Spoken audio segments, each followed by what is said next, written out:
여기 상. 자, 다윗까지 여러분 잘 아시고 이제 솔로몬에 대해서 좀 나눌 텐데, 솔로몬에 대해서 어떤 인상을 가지고 계세요? 외부 다처제, 성전, 이 배경이나 문화적 맥락을 이해하고 보면 저자는 예레미야일 것 같은데, 이 저자는 사실은 솔로몬을 고발하는 책이에요. 근데 왜 그런지를 오늘 좀 살펴볼게요. 자, 1장에 보시면 왕위를 물려받아야 되는 분위기에서 다윗이 약간 머뭇거리고 있으니까 이제 막 서로 이제 막 싸움을 하는 그런 이야기들이 나와요. 11절에 가시면 이제 나단이 밧세바랑 짜가지고 솔로몬을 왕위에 앉히는데, 우리가 이제 그냥 읽을 수 있는데 솔로몬이 밧세바의 첫째 아들이 아니거든요. 5번째 아들이에요. 그러니까 솔직히 말하면 얘는 왕이 될 수 없는 애거든요. 뭔가 문제가 있었던 거죠. 어쨌든 다 해결이 돼가지고 이제 다윗이 솔로몬한테 물려주게 되는데, 2장으로 갑시다. 2장에 가시면 다윗이 이제 죽을 때가 돼가지고 여기 4절에 보시면 거기 한번 밑줄 한번 쳐보실까요? 만일 내 자손들이, 만일, 여기 만일에다가 동그라미 쳐주세요. 만일 내 자손들이, 이거를 저는 간접 경고라고 생각해요. 솔로몬한테 간접 경고.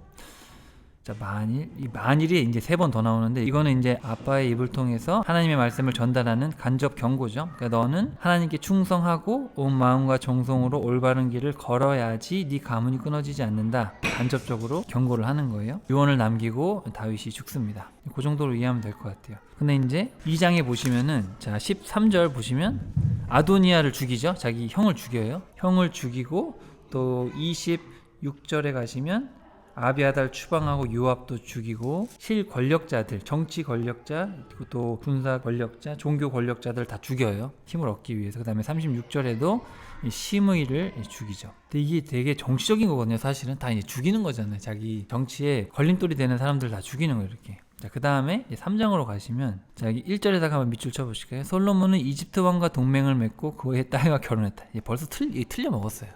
이 잘못된 거예요, 벌써. 솔로몬이 처음 하는 일이 하나님의 사람처럼 하는 게 아니라 똑같아요. 정치 권력을 위해서 숙청하고, 그리고 정치를 위해서 지금 이집트 왕 딸과 결혼을 하는 거거든요. 이게 다 정치하는 거예요, 지금.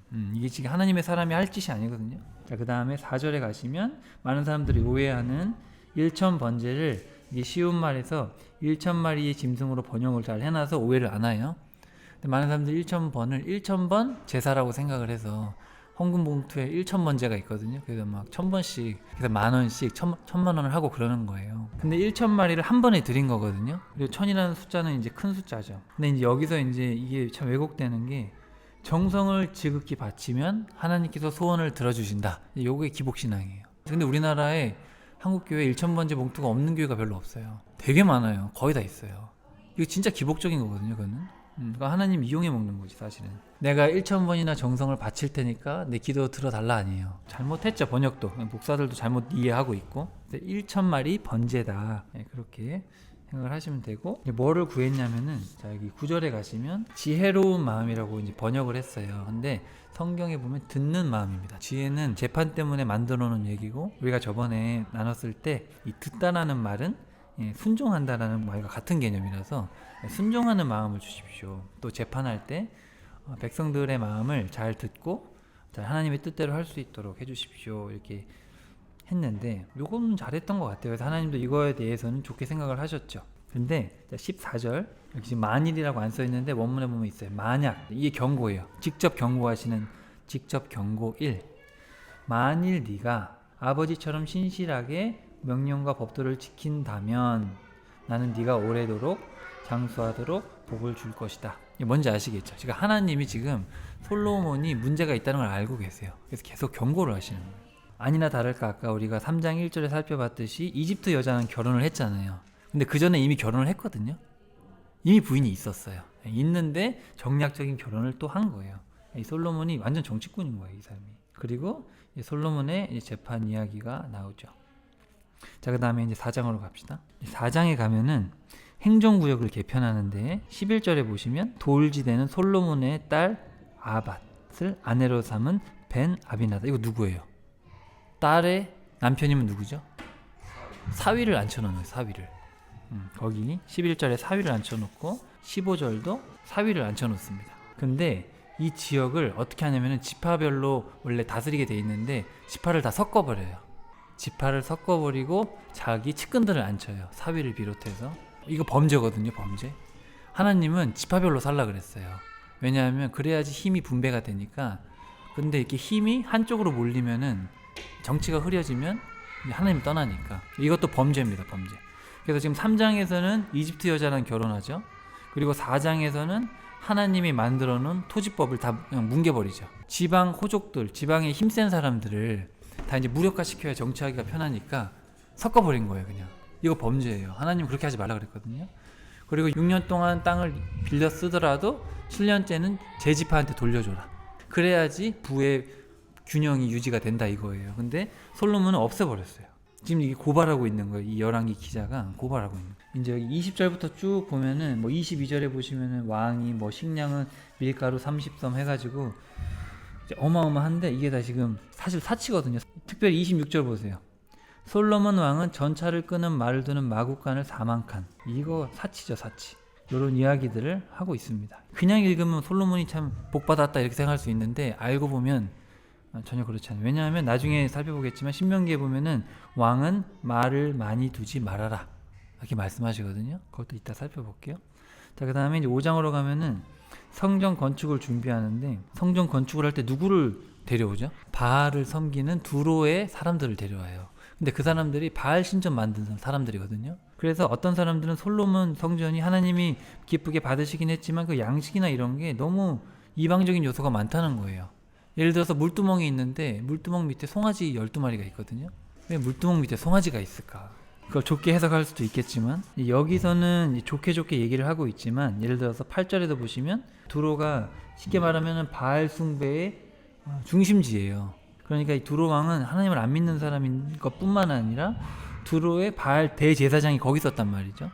이제 그 사람들이 이제 사람을 보내가지고 왕께서 원하시는 백향목과 잣나무, 이 백향목이 지금 말하면 최고급 대리석이란 말이죠. 그러니까 상당히 사치스럽죠. 이게 전혀 지금 이게 하나님이 원하시는 모습이 아닌 거예요. 하나님이 성전을 짓는데 바알 숭배하는 나라의 사람들을 데리고 온다. 그걸 좀 볼 수 있어야겠어요. 자, 그래서 이제 6장부터 이제 성전을 건축하게 됩니다. 자, 이제 여기서 이제 또 이제 경고를 하세요. 자, 6장 12절. 네가 성전을 건축하고 있으니 여기다 경고 두 번째라고 써주세요. 내가 너에게 약속하는 네가 나의 법도와 규례를 지키고 나의 계명을 준수하면 약속을 이루어 주겠다. 나는 이스라엘 백성 가운데 살면서 내 백성 이스라엘을 영원토록 버리지 않아. 근데 되게 조건부잖아요. 지금 계속 조건부예요. 네, 여기 문제가 있는 거예요, 솔로몬. 그래서 여기 15절에 쭉 보시면은 최다 백향목입니다. 백향목. 네, 다 백향목이에요. 6장 37절에 성전을 7년 만에 지었는데 근데 7장 1절 원래 장절의 구분이 없다는 거 아시죠? 7장 1절에 보면은 그랬는데 성전은 7년 졌는데 자기가 살 집은 13년 졌어요. 뭐 이것도 문제가 있는 거예요. 하나님을 위한다고 하지만 사실은 그거는 정치적으로 이용하려는 거예요. 그러니까 하나님의 성전을 이렇게 해가지고 휘어잡는 거예요, 백성들을. 그리고 고대 왕들이 보통 왕이 되면 뭐 했냐면 건축 사업을 시작했거든요. 딴 마음 못 갖게 하려고, 거기에 올인하려고, 자기의 위대함을 과시하고 백성들 딴 생각 못하게 하려고 이게 건축 사업을 했는데 솔로몬도 다 똑같은 거예요. 그러니까 이게 지금 이게 솔로몬이 대단하다는 얘기를 하는 게 아니라 다 고발하고 있는 거예요. 고발하고 있는 거예요. 아예 노골적으로 38절하고 7장 1절 붙여놨잖아요. 성전 7년하고 자기 거 13년 지고. 그리고 8절에 보시면 아내를 위해서 자신의 궁전과 똑같은 궁전까지 지어줬대요. 그러면 얼마나 많은 사람들이 여기에 매달려야겠어요. 얼마나 이 건축이 힘들었는지 솔로몬 죽자마자 아들이 왕이 되니까 제발 너무 힘들었다. 제발 그만 짓게 해달라. 제발 우리가 내야 되는 세금 좀 그만 내게 해달라. 얼마나 솔로몬이 정치적으로 백성들을 쪼아댔는지 돈 뜯어 먹으려고. 좋은 왕이 절대 아니에요. 자, 그렇게 해서 쭉 이제 지는 얘기가 쭉 나오고요. 그 다음에 이제 8장으로 가시면 언약궤를 이제 갖다 놓게 됩니다. 그래서 솔로몬이 이제 거기서 계속해서 연설, 여기 14절 보시면 8장 14절부터 솔로몬의 연설이 나오는데 이걸 읽어보시면은 솔로몬이 죄에 대한 얘기는 전혀 안 해요. 회개하고 백성들의 제가 잘못했고 뭐 이런 부분들에서 얘기하는 게 아니라 그냥 뭐 해달라 뭐 거의 이런 얘기예요. 이렇게까지 읽어보려면 전반적인 좀 흐름을 이해를 하셔야 돼요. 솔로몬이 문제가 있다. 자, 그래가지고 이제 62절에 가시면은 성전 봉헌식을 합니다. 근데 이제 9장으로 갑시다.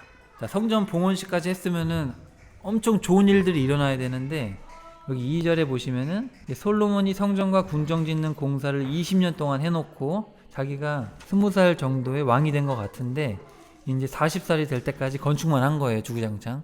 건축하고 나서 2절에 보시면은 전에 나타났던 것처럼 두 번째로 꿈에 나타나셔가지고 뭘 하시냐면은 네 기도와 간구를 다 들었다. 9장 3절입니다. 네가 지은 이 집을 거룩한 곳으로 삼아 내가 항상 있어 주겠다. 내가 너의 아버지 다윗처럼 신실하고 충성스럽게 나를 섬기며 내 모든 명령에 따라 살아가면, 이 조건부예요. 살아가면 나도 왕위가 끊어지지 않게 하겠다. 근데 6절 보세요. 6절에다가 한번 별표해 주세요. 그러나 이제 경고가 나와요. 이제는 경고가 아니라 저주가 나와요. 만일 네가 나를 저버려 내 계명을 따르지 않고 이방 신을 섬기고 예배하면 나는 모조리 쫓아낼 것이다. 거룩히 구별해 놓은 성전도 헐어버릴 것이고, 그러면 세계 만민이 이스라엘을 비웃고 멸시할 것이고, 폐허가 되면 사람들이 너무 놀라서 주께서 어찌 이 지경으로 이 땅을 만들어 놓으셨는가 할 것이다. 그러면 사람들은 그들이 자기들이 하나님을 저버렸기 때문이다. 이집트에서 구출해온 하나님을 저버리고 이방신들을 섬겨서 하나님께서 진노하셔서 그들에게 재앙을 내리신 것이다 라고 사람들이 대답을 할 것이다. 이거 무시무시하죠. 하나님이 지금 경고의 강도가 엄청나게 세졌어요. 그래서 여기 10절에 보시면 솔로몬 왕은 성전 궁전을 짓는데 20년이 걸렸다. 이거 다 고발하는 거예요. 그러니까 이렇게 백성들을 써먹은 거죠. 20년 동안 자기 욕심을 채우기 위해서 한 거고, 그 다음에 15절에도 보시면 솔로몬 왕이 강제로 사람들을 동원한 것은 성전과 자기 궁전과 공주를 위해서 밀로 궁전을 짓기 위해서였다. 9절 솔로몬은 자신이 원하는 것을 무엇이든 건축했다. 강제노동에 동원된 사람들이 이스라엘 백성들은 아니었다. 21절 솔로몬은 가나안 땅의 원주민으로서 살아남은 자들을 노예로 삼았다. 다 죽여야 되거든요. 자기가 이제 쓰려고 한 거죠. 이게 다시 문제가 있는 게 원주민들 노예로 부린다는 자체가 문제가 있는 겁니다. 10장으로 가시면 이제 스바 여왕이 오는데 여기 13절에 보시면 솔로몬도 관례에 따라 담례하는 것 이상으로 스바 여왕이 원하는 것이나 요청하는 것들, 근데 이게 뭐냐면은 솔로몬의 씨를 받아간 거예요. 관계를 가져가지고 애를 낳거든요. 그래서 나중에 이 스바, 이 예멘이나 이쪽인데 거긴 기독교 국가예요. 예. 그래서 전에 내려오는 이런 전승들을 읽어보면 솔로몬의 씨를 받아가지고 메네릭 왕자라는 왕자가 태어나요. 그런 일들도 있죠.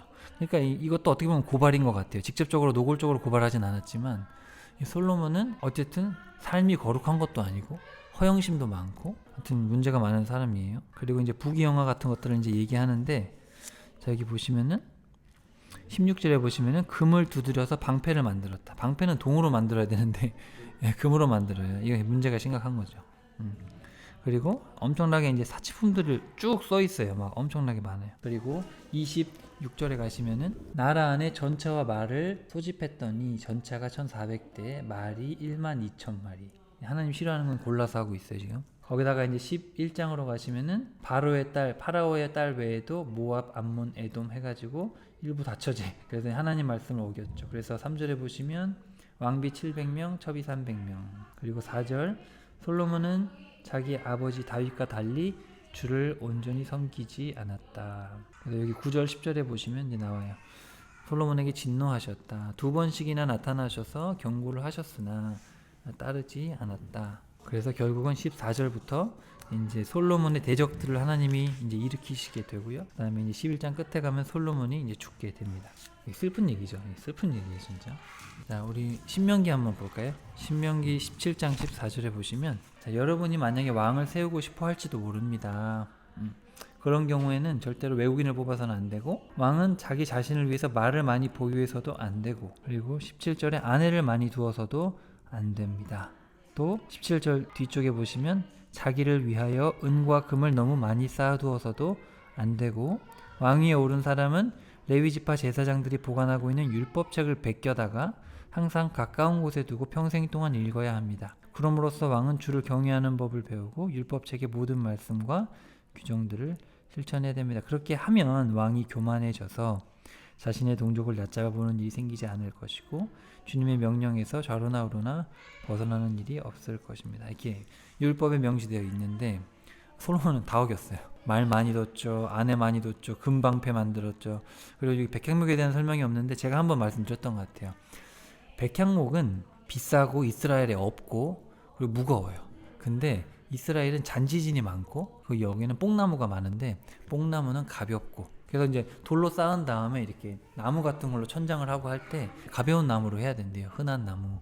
근데 백향목은 완전히 그냥 사치품이죠. 전혀 지형에도 맞지 않는, 나지도 않고 비싸고, 그냥 완전히 그냥 허영심에. 말도 이스라엘은 고지 800m 산에 있는 도시인데 말을 쓰지 못해요. 그러니까 말이나 아내나 금방패, 백향목 이런 건 다 허세. 그래서 솔로몬은 그런 왕이었다. 저희가 지금 다윗의 죽음하고 솔로몬의 통치까지 이제 살펴봤고요. 이제 분열 왕국부터 쭉 나오는데 이 열왕기도 원래 책이 한 권이거든요. 특별하게 이 엘리야와 엘리사 이야기를 중간에 이렇게 집어넣어서 되게 긴 내용을 할애하고 있어요. 근데 그 옆에 보시면 이제 엘리야랑 엘리사 얘기를 제가 이렇게 정리를 해왔는데, 나라가 둘로 나눠져서 서로 나쁜 짓 많이 하는데 그건 읽어보시면 될 것 같고요. 엘리야가 등장을 합니다. 17장으로 가시면 거기서부터 이제 엘리야 이야기가 시작되는데, 여기 이제 중요한 게 뭐냐면은 엘리야의 이름 뜻이 뭐냐면 여호와는 하나님이시다. 이름을 좀 외워야 돼요. 그리고 엘리사는 엘이 하나님이고 이 사가 구원이거든요. 그래서 구원하시는 하나님, 여호와는 하나님, 구원하시는 하나님. 그래서 이 두 나라가 다 우상 숭배로 극심하게 가고 있으니까 하나님께서는 이 두 선지자를 통해서 거의 뭐 7, 80년 가까이 사역을 한 것 같아요. 두 사람이 했는데 여호와가 하나님이시고 또 여호와만이 너희를 구원할 수 있다라는 얘기를 이 두 사람을 통해서 하는 겁니다. 근데 계속해서 이제 우상 숭배로 가는 이야기가 여기 이제 나와 있어요. 이 엘리야 이야기를 많은 사람들이 오해하는 게, 또 엘리야가 뭐 믿음이 좋니 없니 뭐 그런 얘기를 하는데 엘리야는 믿음이 별로 없어요. 맨날 도망 다니고, 불이 내려오는 것도 엘리야가 한 게 아니고 하나님이 시켜서 한 거예요. 시켜서. 그런 부분들을 우리 모두가 좀 하나님이 하시는 일에 쓰임받는 부족한 사람이지 뭐 우리가 엘리야처럼 돼야 된다느니 그거는 진짜 잘못된 거고, 물론 훌륭하죠. 모세도 엘리야도 훌륭하지만 우리가 본받아야 될 사람은 아니에요. 사람은 다 부족해요. 여기 주의 천사라고 두 개 써놓은 거는 그건 예수님이 이제 등장을 하시는 겁니다. 그래서 잘 아시는 갈멜사 사건이 끝나고 나면은 19장으로 가시면은 이세벨이 엘리야를 19장 1절에 죽이려고 하니까 기껏 멋진 하늘에서 불 내려오는 그 어마어마한 사건을 했는데 호렙산 동굴로 도망간 거예요. 도망가서 이제 쭈그리고 있으니까, 자 여기 4절에 보시면 로뎀나무 한번 동그라미 쳐볼까요? 로뎀나무 카페 그런 거 보셨어요? 이스라엘 백성들에게 생각하는 로뎀나무는 최악의 식물이에요. 절대 좋은 의미가 아니에요. 정말 힘들고 지치고 광야에서 죽으려고 할 때 로뎀나무한테 가는 거거든요. 몰라서 사람들이 로뎀나무 카페라고 하면은 이스라엘 사람들은 기겁하죠. 로뎀나무는 안 좋은 나무고 에셀나무가 좋은 나무예요. 에셀나무. 로뎀나무에서 죽기를 자청했다, 그죠? 그래서 여기 7절에 보시면 예수님이 이제 주의 천사가 와가지고 일어나 먹어라, 갈 길이 멀다. 예수님이 이제 오시죠. 그런 얘기들이 나오고요. 18장 39절에 이제 불이 내려와가지고 다 핥아버리니까 백성들이 뭐라 그래요? 두 번 얘기하거든요. 주야말로 하나님이시다. 요게 뭐냐면은 엘리야예요. 엘리야. 엘이 야훼다 이런 뜻이거든요. 엘이 야훼다. 야훼가 엘이다. 그러니까 여호와가 엘 하나님이다. 여기 지금 주라고 번역한 거는 여호와예요. 여호와가 하나님이시다. 여호와가 하나님이시다. 요게 엘리야의 이름의 뜻이 되겠습니다. 그렇게 이제 경고하고, 그 다음에 엘리야가 이제 올라가죠. 열왕기 하로 넘어가시면 1장 3절에 보시면 또 주의 천사가 나타나죠. 예수님이 또 나타나요. 나타나가지고 이제 아합의 아들인데, 아합의 아들도 이제 죽을 것 같아요. 그래서 너는 사마리아에 있는 신하들을 만나서 전해라. 이스라엘에 신이 없어가지고 에그론의 신 바알세불 똥파리한테 가가지고 절하냐. 그래서 예수님이 이제 엘리야를 또 보내가지고 여기서 또 불이 두 번 내려와요. 그래서 왕이 보낸 사람들이 다 죽어요. 죽고 15절에 보시면 주의 천사가 엘리야야 두려워하지 말고 따라가라. 항상 이 중요할 때는 예수님이 나타나셔서 사역을 하십니다.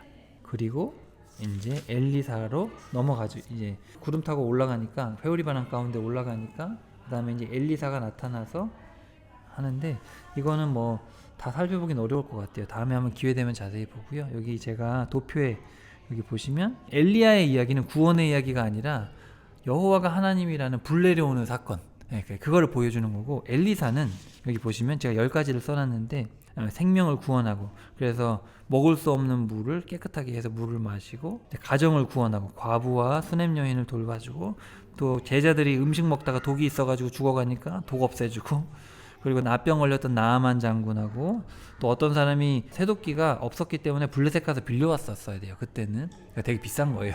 이제 그거니까 이제 또 그 사람을 구원해주고, 은도끼, 금도끼가 여기서 나왔나 봐요. 성경에서 나온 얘기 같아요. 물에 빠졌다가 건져 올리고, 그 다음에 이제 아람 군대가 순식간에 눈이 멀어서 죽고 뭐 이런 얘기들. 그래서 여기 10가지 기적 이야기가 이제 나옵니다. 그래서 엘리사를 통해서 하나님이 구원하실 수 있다. 이제 그거를 해주십니다. 지금까지 어떤 분위기냐면은, 자, 1번부터 한번 제가 읽어볼게요. 자, 선악과 외의 모든 것을 허락했는데도 굳이 타락을 하죠.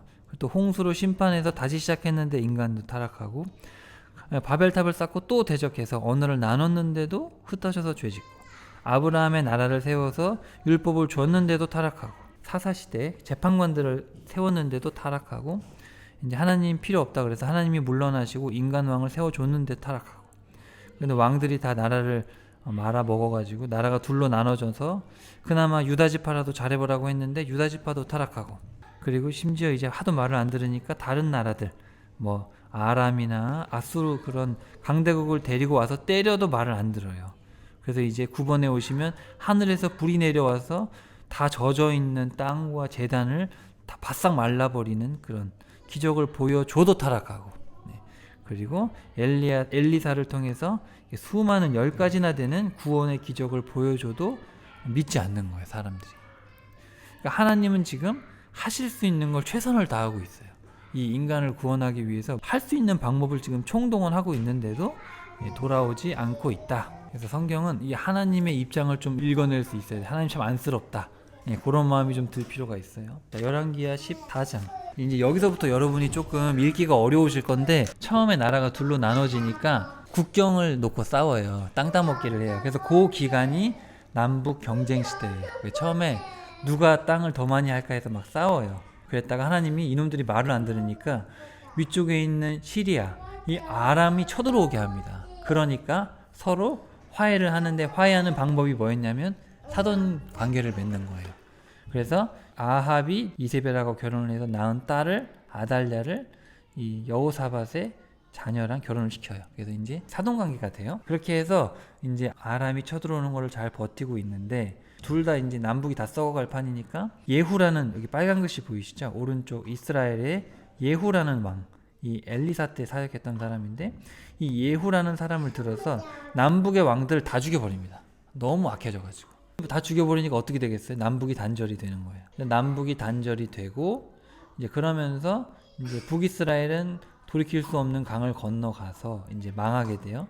호세아 때 망하게 되고, 남유다도 홀로 남아서 이제 버티고 있다가 이제 끝나게 되는 이야기인데요. 자, 여기 보시면 빨간색으로 표시해 놓은 선지자가 있고, 빨간색으로 표시를 안 해놓은 선지자가 있죠. 성경에 보면 하나님이 대언자를 되게 많이 보냈어요. 남쪽에도 보면은 맨 처음부터 스마야도 보냈고, 아사랴, 하나니, 예후, 여하시엘, 엘리에셀 엄청 많죠. 엄청 많은데 잠깐 등장하는 사람들도 꽤 많고, 북쪽도 보면은 아히야, 뭐 무명의 선지자, 예후, 무명의 선지자, 미가야 등등등 보냅니다.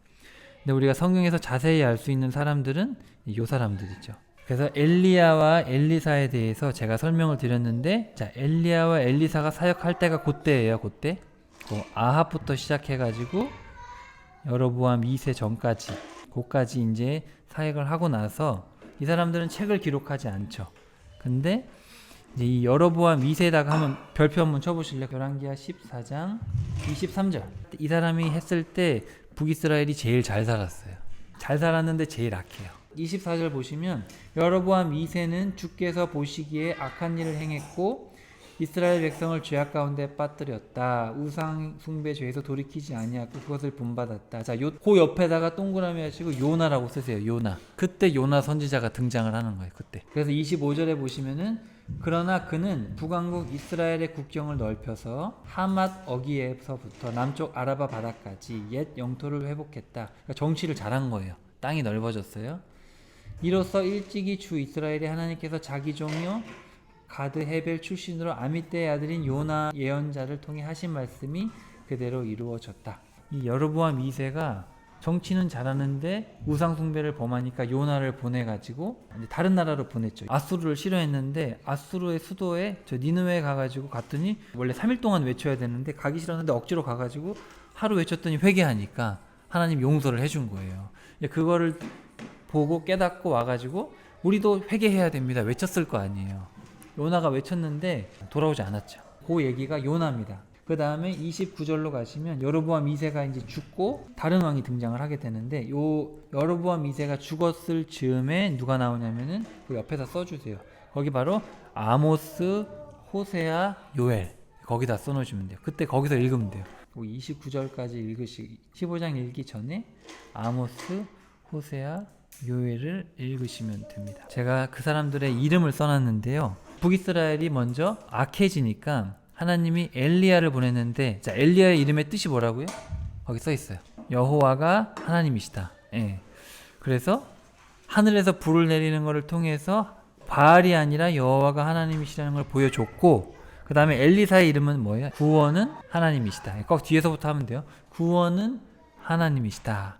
그러니까 바알이 너희를 구원할 수 없고 하나님이 너희를 구원하실 수 있다. 이렇게 10가지 기적을 보여줬죠. 이렇게 엘리야와 엘리사를 통해서 온갖 기적을 보여주시는데도 뭐 100년이 지나도 돌아오질 않아요.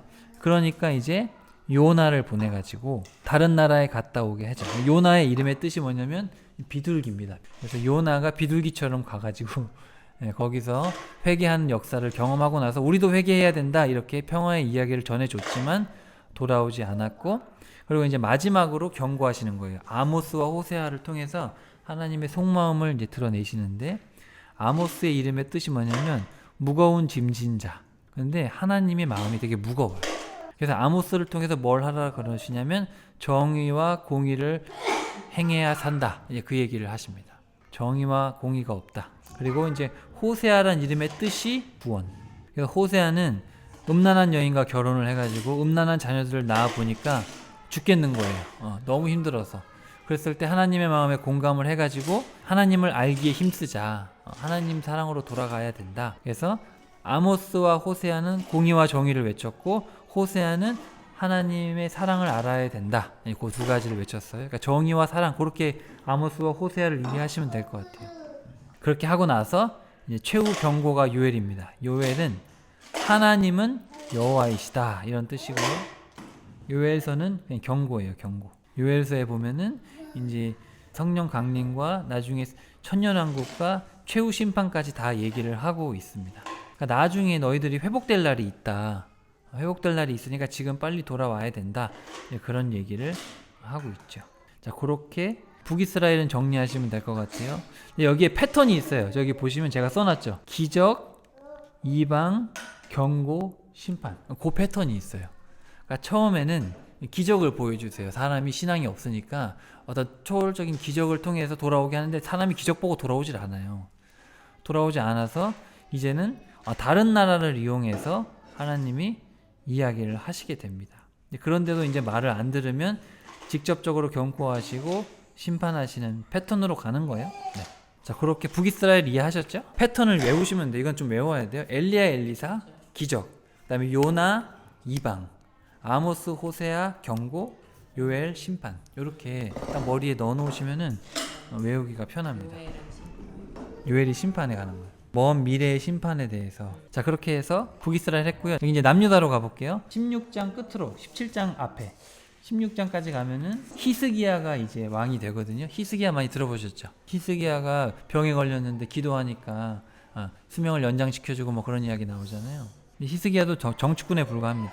자, 거기다가 써주세요. 거기 16장 끝나고 나서 거기에 뭘 읽으셔야 되냐면 미가, 이사야, 나훔, 오바댜, 그거까지 읽으시면 돼요. 첫 번째 주제가 기적이잖아요. 기적. 그럼 미가와 이사야가 왜 기적일까? 예수님에 대한 얘기를 많이 하는 사람이에요. 그래서 미가가 무슨 얘기했냐면 베들레헴에서 태어나신다. 네, 그 얘기를 한 게 미가예요. 그러니까 미가는 시골 출신이에요. 시골 출신 사람이 남북의 수도에 가가지고 이제 한 거죠. 그러니까 야, 메시아가 무슨 큰 도시에서 오시는 줄 아냐? 메시아는 베들레헴 깡촌에서 오신다, 이놈들아. 그렇게 얘기를 한 거죠. 그게 미가예요. 그리고 이제 이사야는 왕족 출신인데 왕족으로서 예수님이 오실 거라는 얘기를 엄청 많이 하죠. 그래서 미가와 이사야가 제일 먼저 나옵니다. 자, 이사야는 무슨 뜻이냐면 여호와께서 구원하신다. 네, 야가 여호와고 사가 구원이라서 여호와의 구원이라는 뜻이고요. 미가는 여호와와 같은 자 누구냐, 그렇게 알고 계시고, 다음에 미가서 같이 공부할 때 왜 이름의 뜻이 그런지 읽어보면 알 수 있어요. 자, 그 다음에 이방 이제 나훔과 오바댜인데요. 나훔은 아까 요나가 찾아갔던 그 니느웨 있잖아요. 요나가 가서 니느웨가 회개해가지고 100년 동안 수명이 연장됐는데 100년 후에 또 악해져가지고 나훔을 통해서 니느웨 멸망한다는 얘기를 합니다. 그런 얘기고요. 오바댜는 에돔도 멸망한다. 그러니까 회개했던 이방 나라도 악해지면 멸망하고 내 형제 너희들은 이스라엘의 형제인데도 왜 이렇게 형제를 못 살게 구냐. 에돔도 멸망한다. 이제 그런 얘기예요.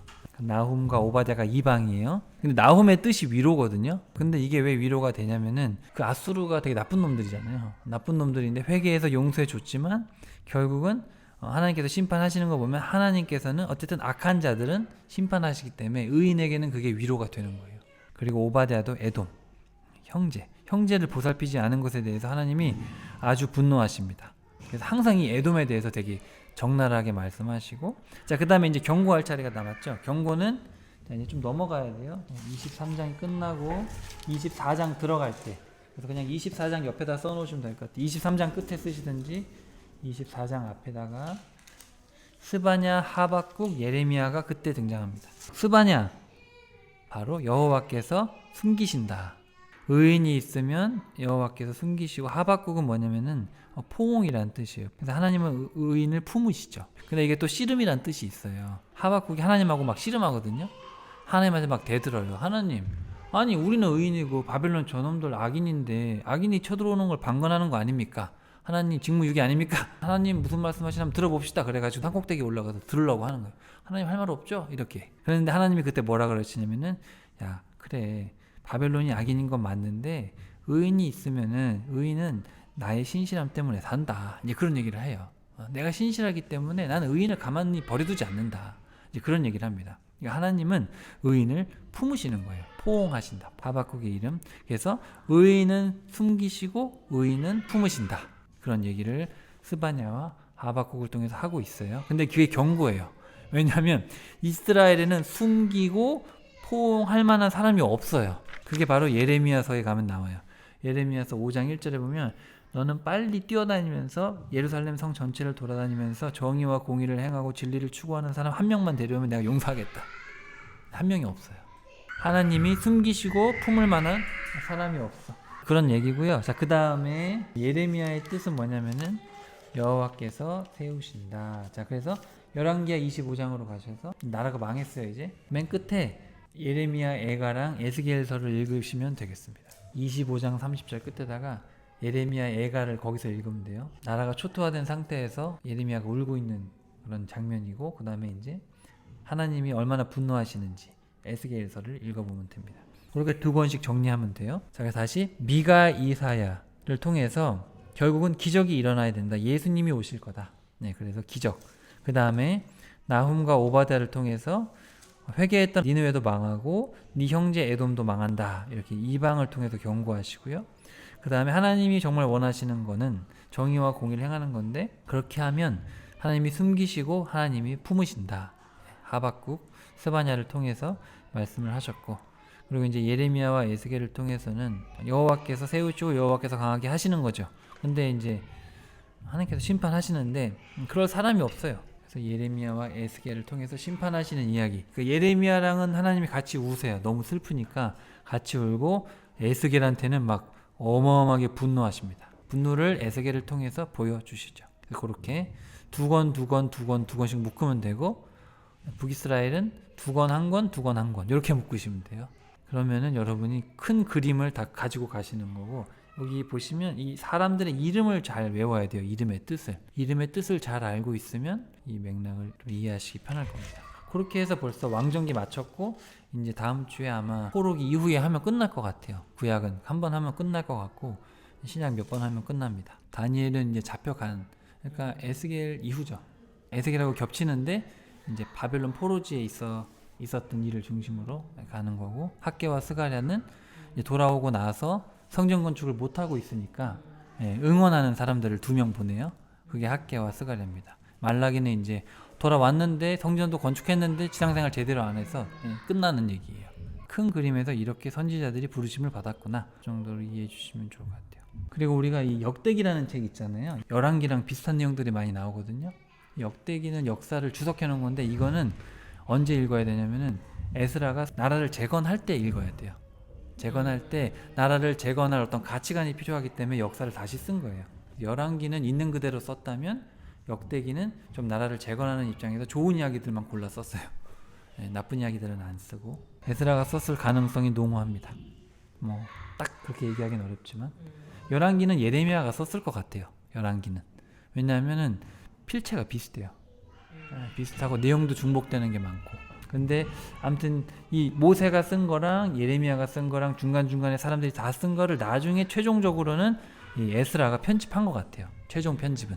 최종이 지금 39권으로 편집한 거는 말라기까지는 아니겠지만 어쨌든 최종적으로는 에스라가 거의 편집을 해놓고 나중에 이제 뭐 말라기까지 가지 않았을까. 말라기도 거의 동시대거든요. 시편 119편을 꼭 읽어보세요. 119편이 에스라가 쓴 것 같아요. 이 사람이 얼마나 말씀을 사모하는지. 왕들을 보면은 북이스라엘 왕들의 빨간 글씨가 있는데 이거는 구테타예요. 그래서 북이스라엘은 피가 9번 바뀌었어요.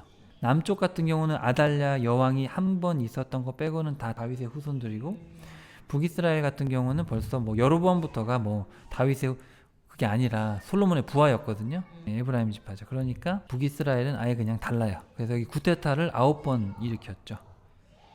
왕은 북이스라엘도 19명, 남쪽도 19명. 북이스라엘은 이제 구테타를 일으켜서 피가 다 섞여버렸고, 남쪽은 하나님이 그래도 지키셨죠. 아까 선지자매님 없었는데 여기 우리가 배우고 있는 이 선지자 말고도 여기 작은 선지자들이 되게 많다는 거. 하나님은 계속해서 쉬지 않고 일하시는 거예요. 이렇게. 그래서 이름의 뜻을 좀 외우고 이 사람이 언제 사역했는지를 좀 알아야지 이 책들을 바르게 이해할 수가 있어요.